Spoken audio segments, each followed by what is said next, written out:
प्रधानाचार्य परम पूज्य श्री सुधर्मा स्वामी जी महाराज, उनकी परम पावन पाठ परंपरा वर्तमान आचार्य ध्यान योगी परम पूज्य श्री शिव मुनि जी महाराज एवं गुरुजन सबके पावन चरण सरोजों में मेरा अनंत अनंत बार वंदना नमस्कार।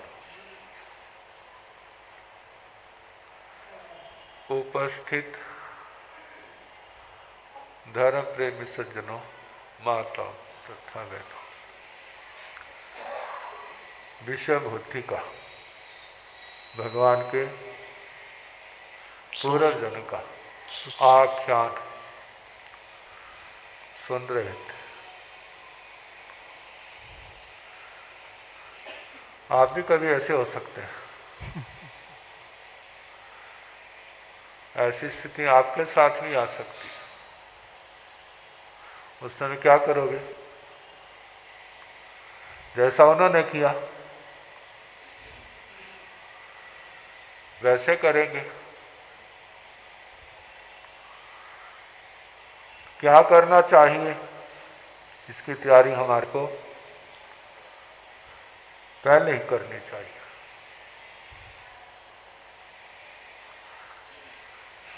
इस जीवन में भी तो आपके साथ ऐसी घटना हो सकती है। उस समय अपने आप को रोकना। रोकने का नाम क्या है? संयम। रोकने का नाम क्या है? एक होता दूसरे को रोकना,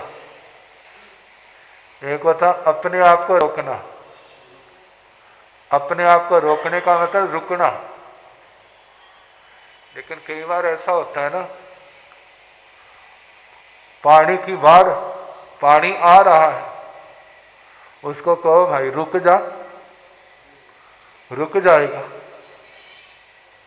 आपके कहने से रुक जाएगा? नहीं रुकेगा। उसको रोकना हो तो कितनी तैयारी की जरूरत है। बांध,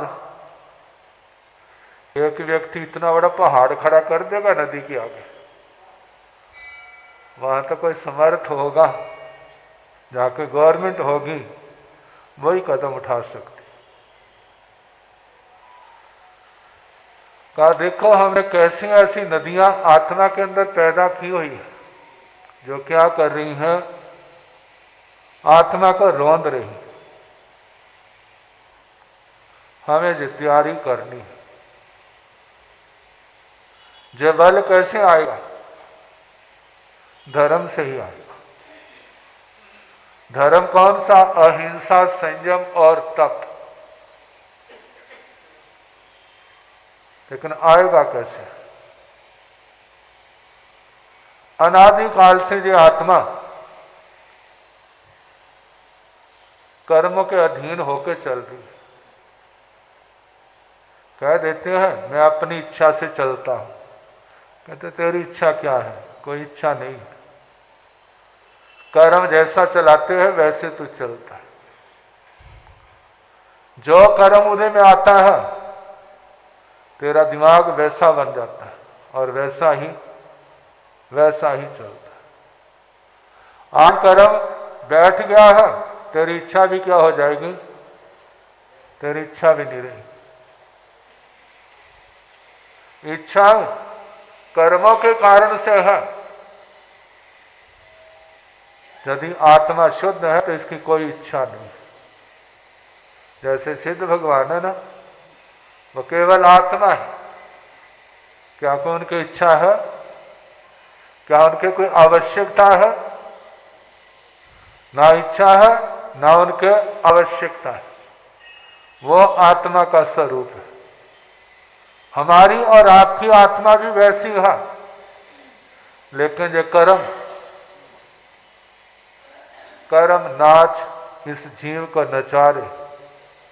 जैसा कर्म नचाते हैं जीव वैसा ही क्या करता है? नाचता है। आना जाना भागना जो भी काम करने हैं, किसके कारण से हो रहे? जो पूर्व में बंद है। चलता रहेगा जी। जो रुकेगा कैसे? जब आत्मा के अंदर ज्ञान की किरण,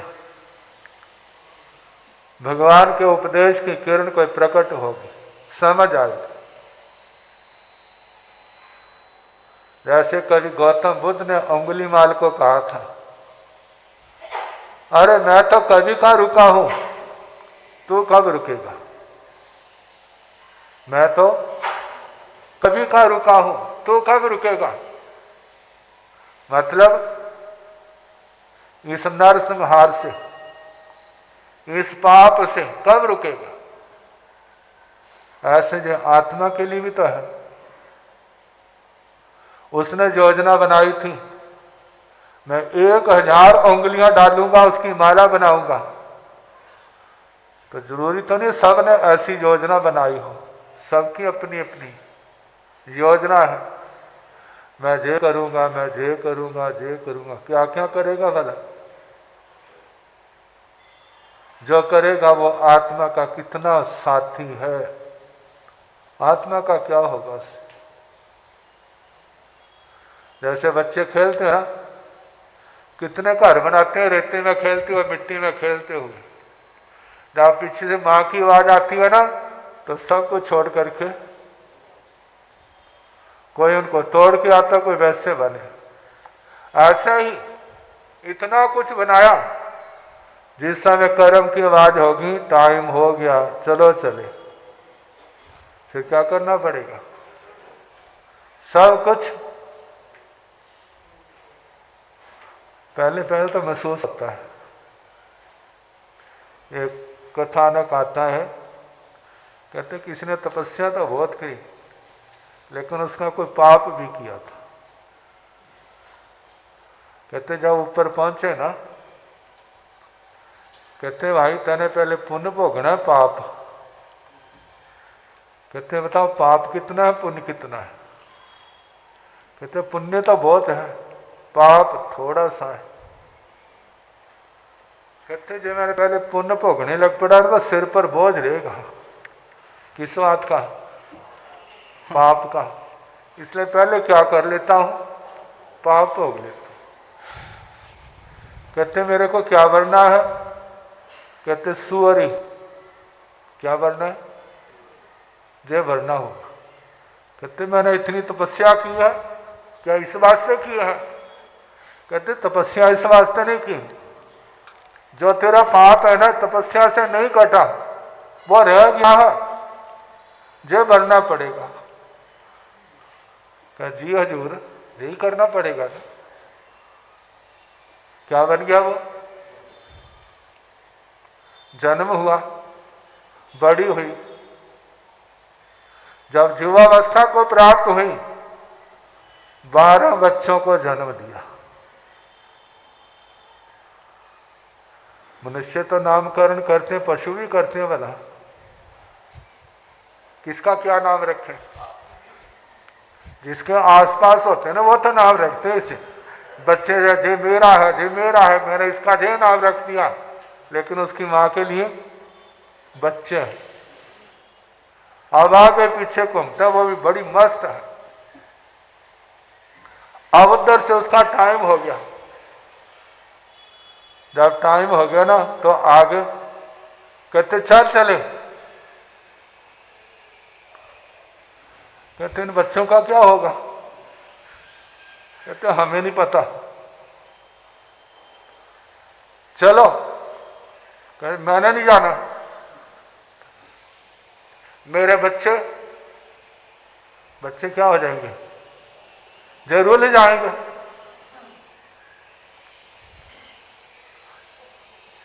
पहले तो ना होती रही। कहते अच्छा कोई बात नहीं, एक बार आजा फिर तेरे को छोड़ जाएंगे।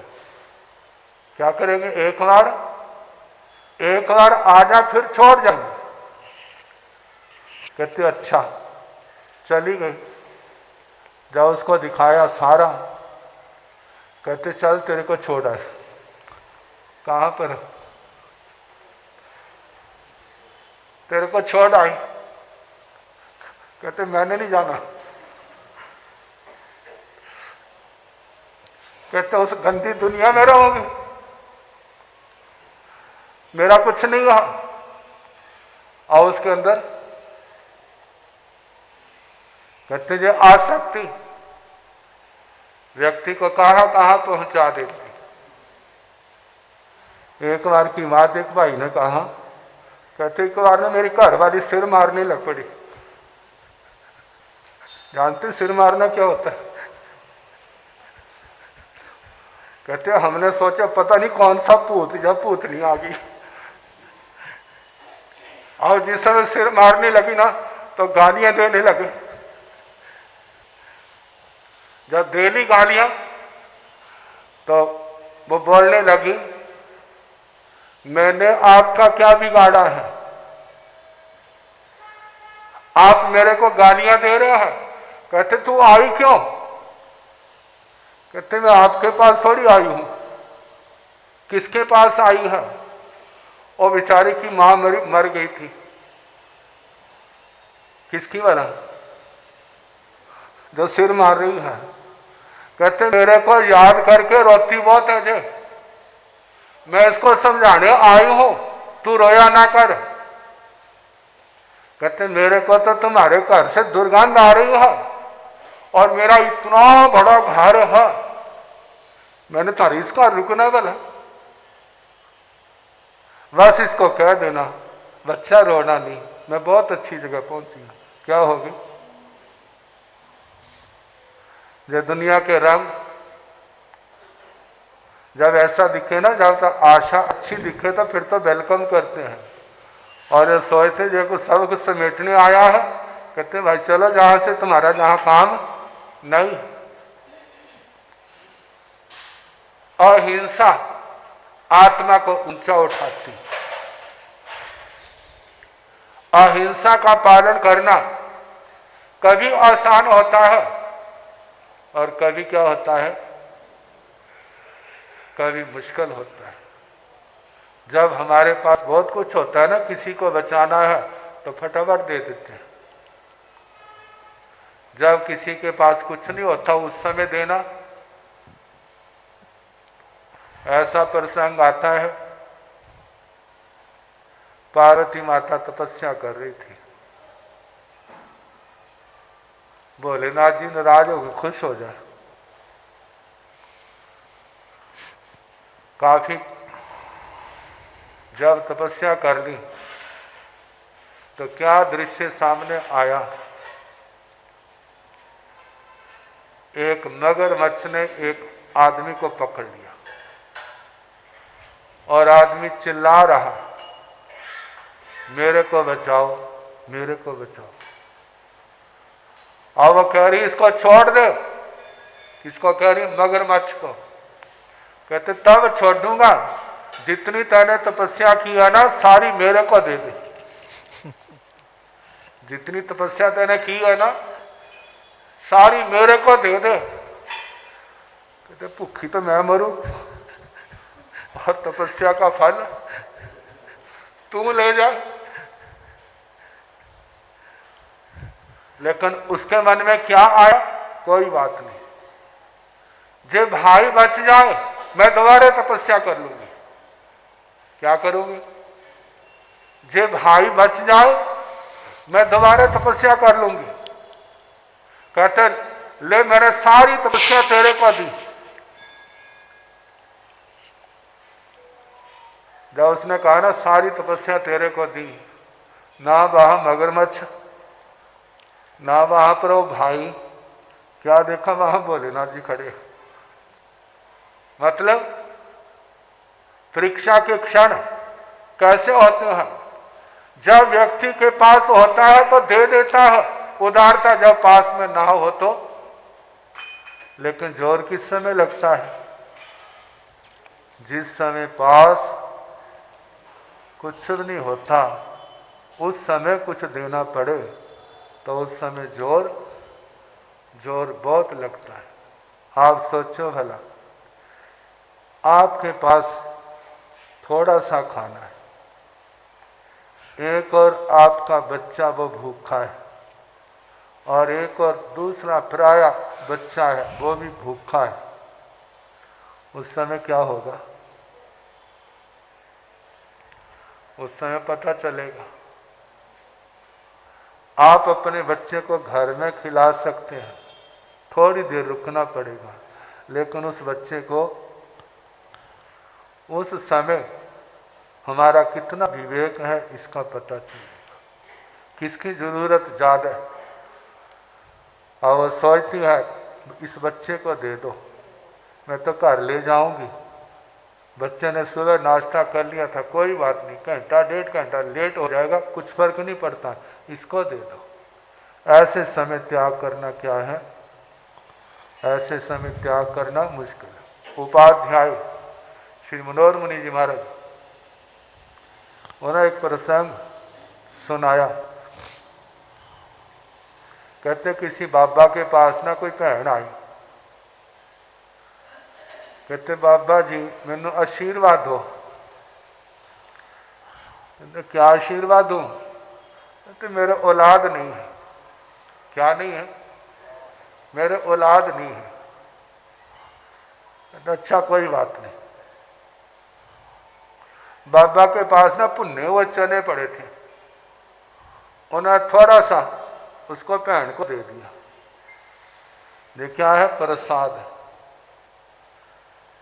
जब वो खाने लगी ना तो एक भूखा बच्चा उसके सामने आ गया, कहते मुझे दो। उसने मुंह फेर लिया। मुंह क्या कर लिया? मुंह दूसरी ओर कर लिया। बच्चा उस ओर चला गया, वो बहन चारों ओर घूम गई और बच्चा भी क्या हो गया? बच्चा भी चारों ओर घूम गया। अब उस बाबा ने बच्चे को बुलाया, कहते ले बेटा खा ले। खा लिया। कहते बच्चा इसके पास जाना। किसके पास बोला? इसका बेटा बनना। कहते ना। क्यों? कहते जो भूखा मार देगी मेरे को।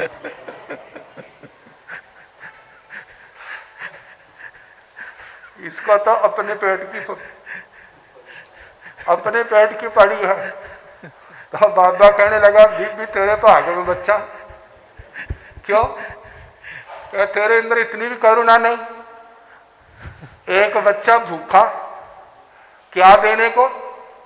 केवल चने दे दे। जब तेरी ऐसी नीयत है तो मैं क्या कर सकता हूं? मतलब तपस्या, तपस्या के साथ विवेक भी बहुत जरूरी है। अहिंसा भगवती है। कोई दुनिया की भगवती जब भगवान आपको भगवान नहीं बना सकता। चाहे कहीं चले जाओ, जब आप कहीं जाओगे तो आपको पहला संदेश यही देगा, यदि आपने भगवान बनना है तो दिल में रहम लाओ। क्या करो? आपके दिल में रहम है तो आप आगे बढ़ जाओगे। यदि आपके दिल में दया रहम नहीं है, ईमान नहीं है, कहीं चले जाओ तुम्हारा कोई उद्धार, कोई कल्याण नहीं कर सकता। भगवान कहते हैं जो औषधि है धर्म, जो अहिंसा संयम तप औषधि है, आत्मा के जन्म जन्म के कर्मों के रोगों को मिटाने वाली है। आप इसका सेवन करो। इसका सेवन करोगे, किसी के आगे गिड़गिड़ाना नहीं पड़ेगा, मेरे आगे किसी के आगे गिड़गिड़ाना नहीं पड़ेगा, लेकिन इसका पालन करना होगा। जो इस अहिंसा संयम तप का पालन करेगा वो संसार को पार कर देगा। मन के अंदर प्रतिशोध की भावना आई, हिंसा के भाव आए, जो पूर्व जन्म के पाप कर्म का फल है। अब उन भावों को क्रिया रूप दे देते हैं। पूर्व का कर्म तो क्षय हो गया, नया और आपने बांध लिया। और ऐसे जब भाव आए, गुरुओं का उपदेश याद आया, खून का कपड़ा कभी खून से साफ नहीं होता। इसने बुरा किया है तो मेरे को बुरा नहीं करना। जैसे कैसे उसने अपने आप को संभाल लिया, अपने आप को समझा लिया,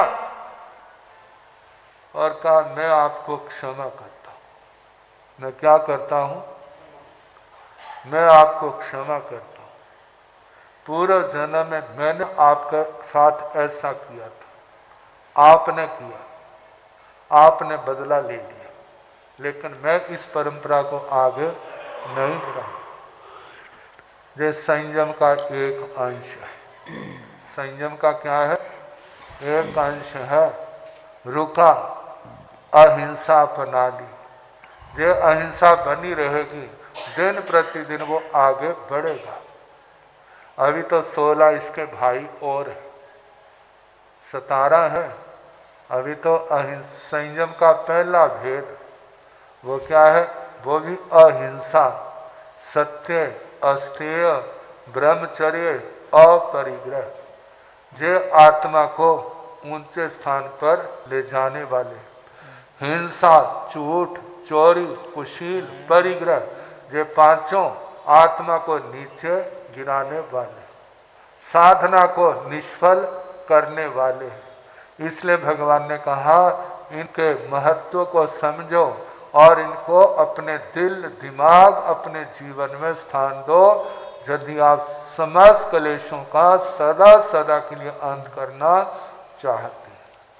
तो इसके संबंध में समय आपका हो गया, कल जैसे